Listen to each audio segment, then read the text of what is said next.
اللہ نے جنت میں ایک بچے سے کہا کہ اے بچے اب میں تجھے دنیا میں بھیجنے جا رہا ہوں، اب میں تجھے دنیا میں بھیجنے جا رہا ہوں۔ تو بچہ رونے لگا۔ تو پھر بچے نے اللہ سے کہا اے میرے مولا، اے میرے پاک پروردگار، میں کیسے دنیا میں جاؤں گا؟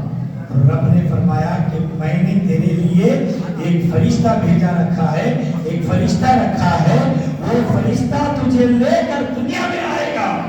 اللہ اکبر۔ تو بچے نے کہا مولا میں اس دنیا والوں سے کیسے باتیں کروں گا؟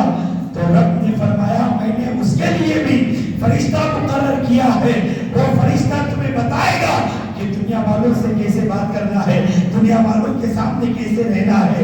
پھر وہ بچہ اللہ کی بارگاہ میں عرض کرنے لگا کہ اے میرے مولا میں سوؤں گا کیسے، میں کھاؤں گا کیسے، میں اچھا بنوں گا کیسے؟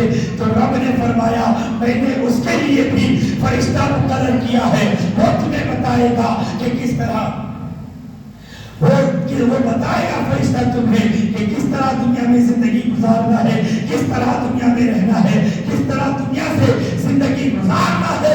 تو اللہ اکبر، بچہ اسی طرح کہنے لگا اے میرے مولا بتا اس فرشتے کو کیا کہتے ہیں؟ تو رب نے فرمایا کہ اے بچے سن، عام لوگوں نے اسی فرشتے کو ماں کہتے ہیں، اسی فرشتے کو ماں کہتے ہیں، جس ماں کے قدموں کے نیچے جنت ہو، جس ماں کے قدموں کے نیچے جنت ہو تو اس ماں کے سر کا عالم کیا ہوگا؟ اندازہ لگائیے، جس ماں کے قدموں کے نیچے جنت ہو تو اس ماں کے سر کا عالم کیا ہوگا؟ اللہ پر یہی وجہ ہے کہ اپنے بچوں کو اچھی تربیت دینا ہے۔ اور میرے آقا کریم صلی اللہ علیہ وسلم